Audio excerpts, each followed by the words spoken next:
What's up, guys? So I was just watching Chris Colburn's setup video that Chris Roberts filmed, and it inspired me. It made me think, you know, out of all the videos I've made, I've never made a straight up setup video.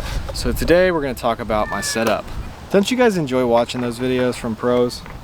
Maybe not so much from me, but no, I did not turn myself pro. I know my name is on this board and my picture is on this board, but I did not paint this board. It was painted for me by my girlfriend. Actually, there's a painting of some cheetahs or maybe leopards that have cheetah print on their bodies on this side. It's covered up with grip tape because I tried skating it without grip tape with just clear spray-on grip and it just didn't work for me. I think the grip tape is actually protecting it though, because the grip tape's not on there that good and it peels right off, and it hasn't really hurt the painting.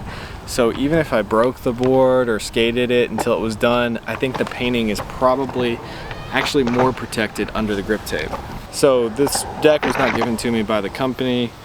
I did not buy this deck. She bought this deck for me from skateshred.com. I'll have the actual dimensions on the screen, but I think it's around 9 inches wide by 32 long, and I think it has about a 15-inch wheelbase. It is a very long board with a long wheelbase.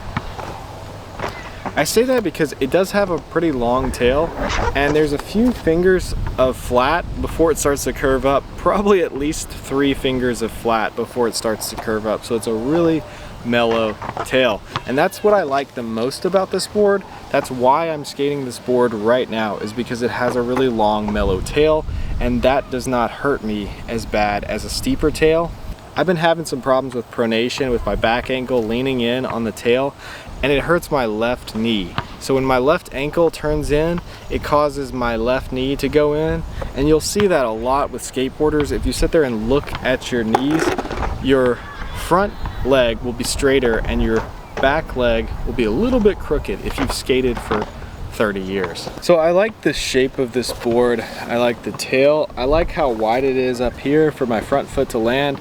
So I like a board that's kind of flat, not a lot of concave, flat kicks, and a lot of room up here to land. But I don't like this nose, because the nose kind of tapers in, and this nose is hard to get used to. For me, it's easy to kickflip, but for me it's kind of hard to nose slide or do anything off the nose at all.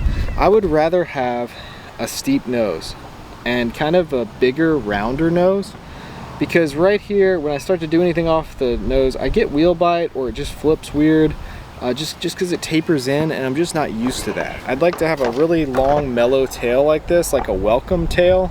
This is shaped like a lot of welcome boards that I've skated. But then I would like to have a big nose, like an FA or hockey board, that was wide like a creature board, you know? Something really big, rounded, steep nose. So I'd like to have a super mellow welcome tail with a bunch of fingers of flat, and then I'd like to have a really steep, rounded FA or hockey nose. It's hard to say this right now because it's super windy. You can see how long that tail is now. So I've got Thunder trucks. I usually skate 149, but on this board I've got 148s. You can see the 8 peeking out right there. So I've got bone hard bushings on the bottom, I've got bones medium on the top, and then we also have the washers on the top and the bottom, even though you're not supposed to put it on there, just because it's a little tighter. Before I was getting wheel bite and I was actually falling just doing kick flips and stuff like that, because it is kind of a flatter board. It does have wheel wells, which is kind of cool, but you still get wheel bite a lot on a small flat board like this, and these are really soft wheels. It's something about the nose and the shape of the front of the board that was really just messing with me. So on the back truck, I've got the harder mini logo bushings. So I just had some of those. I had some of the bones. I didn't buy anything specifically for this setup, but for this specific setup, I like to have kind of a harder bushing. Sometimes when I skate indies, I like to have softer bushings and be able to turn a little bit more. You do have wheel wells here, but I've still been getting a little bit of wheel bite. You have to think I'm over 200 pounds. So I am skating the PAL Dragon wheels. They are, I think, 93A. I think in a previous video I might have said they're 95A, but I believe 93 might be right. It doesn't even matter. Nobody even cares. If that's something you actually care about, then yeah, all power to you. I care about how they feel, you know? Not necessarily a number, but how it makes me feel. I'm just super in touch with my feelings, guys. Super sensitive dude.